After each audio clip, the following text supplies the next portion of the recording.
Good morning, everybody, and this is your Euro USD setups for today. So we do have a flag break here, and that is quite significant. There it is there. We've had a fairly decent break. There was a public holiday in the US and the UK yesterday, so typically I don't trade when there's a public holiday like that. It just frustrates you. We have a fairly significant zone of potential resistance ahead of us. So we'll get to those levels on the lower time frames, but I think the important thing here is to just keep yourself in check and remember what is going on the weekly. So we have a crossover, the oscillators all pointing to the upside. We have a moving average crossover that is brewing right now. We've had a strong leg up. We haven't created a higher high yet, but the 150 EMA is right in this area where we are at the moment. And if you just scroll left, you're going to see it's a fairly significant zone that we are. You can see this area has been used as resistance, as support through the years.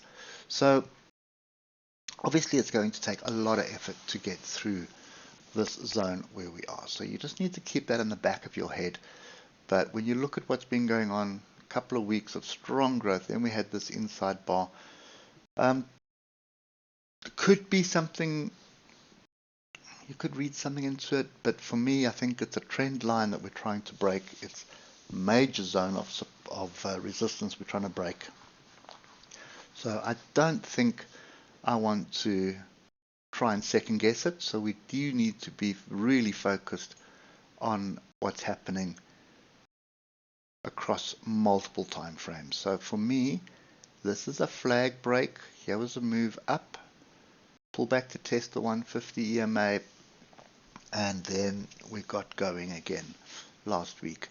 So if you just drop down to the hour, you'll see yesterday, public holiday, volumes would have been low, but big moves up, big moves down. But you can see there's my break, and there's my retest of that trend line, of that flag. So I am of the opinion that I should be looking to buy into this right now.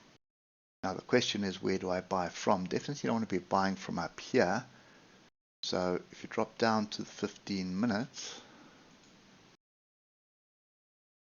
some of the logical places would be the high of yesterday, which we have broken through, and alternatively buy this gap, which is the daily gap, which is 108605 or 108674.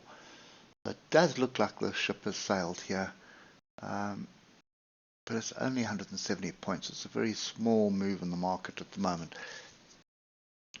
That's kind of my view. I'm looking for a pullback onto structure, and you can probably zoom out and you see this 108600 area is very, very strong as well. And then if I just add another level in, which is 108535, so that's kind of my view right now. I'm looking for a long, but I'm definitely not looking to jump in up here. I want to see it pull back onto structure before getting in on the trade, remove the upside. And the bigger picture here is really what I'm after.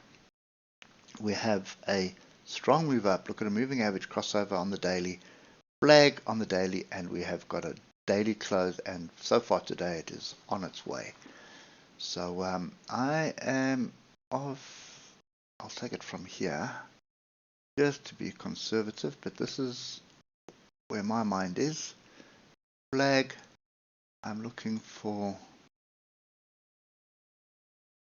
and if I look left, I can see there's a lot of potential structure here. I'm just going to drop it. So there, that's my target. 109620. Once we're through that, it would be 110, which would be the target. So yeah, that's kind of my view. Just be patient, don't just jump in on that. You need to wait for the pullback before you actually jump in. So wait for the pullback. Pullback should be fairly decent if it does happen. Could also just continue grinding, but what will happen is it'll bump its head here, pull back and find support on one of the higher levels that we've broken through, and then that would give you opportunity to get in on it. So that's kind of my view. Onwards and upwards it is. You're just looking for a pullback onto structure before you commit to the trade. Hope it helps, and we'll catch up with you tomorrow morning. Cheers for now.